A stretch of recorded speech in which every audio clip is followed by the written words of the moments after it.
Des chantiers sont engagés, des chantiers majeurs. Je ne vais pas les citer tous.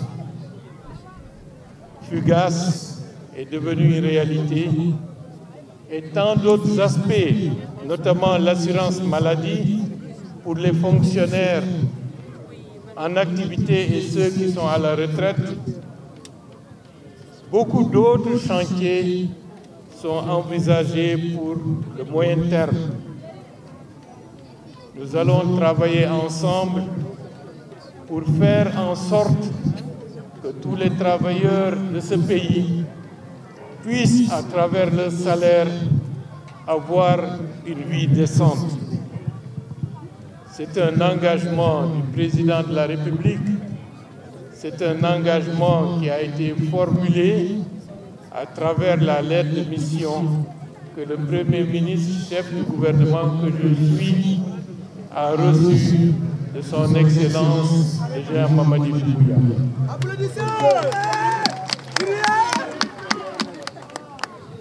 Pour l'année 2025, c'est l'année de basculement.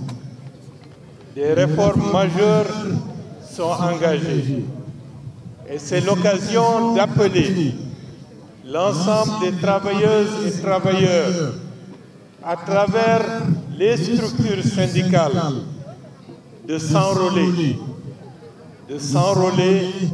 pour que chacun ait un numéro d'identification personnelle.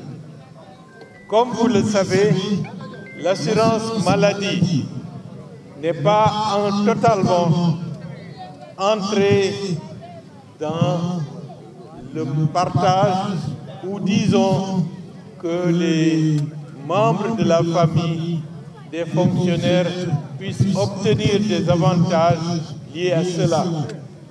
La seule raison, c'est qu'il faut que le fichier d'état civil, le registre des personnes physiques puisse être complété pour permettre une meilleure gestion de notre assurance maladie.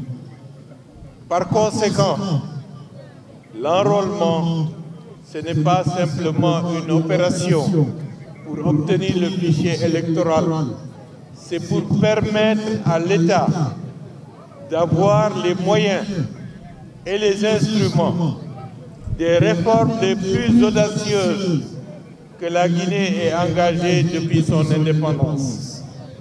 Donc, El Hadj Amadou, El Hadj Souma et tous les autres, El Hadj Camara, Madame Dalanda, prenez votre bâton de pèlerin, faites comme les ministres, encouragez les populations à s'enrôler.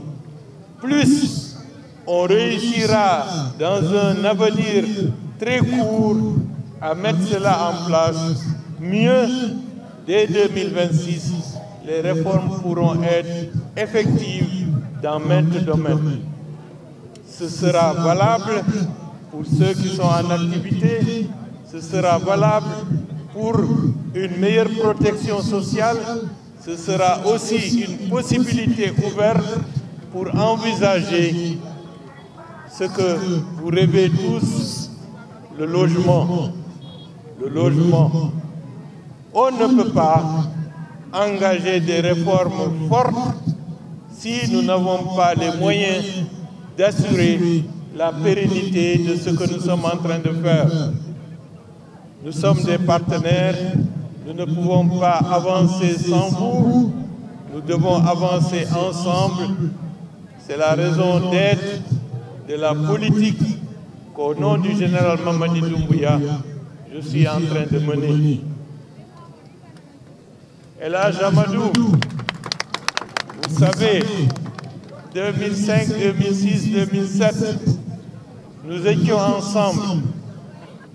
Nous avons encouragé en 2008 la signature du statut particulier des agents de l'enseignement, si ma mémoire est bonne.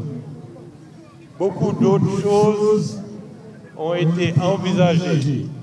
Mais pour qu'on puisse mettre tout cela dans la réalité, et permettre aux travailleurs guinéens, à travers un salaire décent, de se dire « mon salaire me permet de vivre et de faire vivre ma famille, je suis en sécurité ».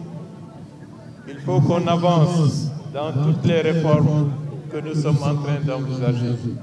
Travailleuses, travailleurs, chers amis, chers frères, responsables syndicaux de l'ensemble du territoire de la Guinée, en 2025, en 2026, nous allons approfondir le dialogue social.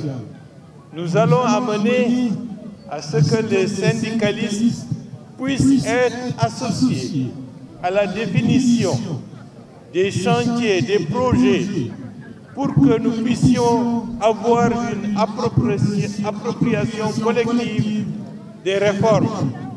Simandou 2040, ce n'est pas simplement de la communication, c'est un travail, ce sont des concertations, ce sont des partages que nous allons organiser ensemble pour que l'avenir soit porté par les millions de Guinéens. Merci beaucoup, bonne fête de travail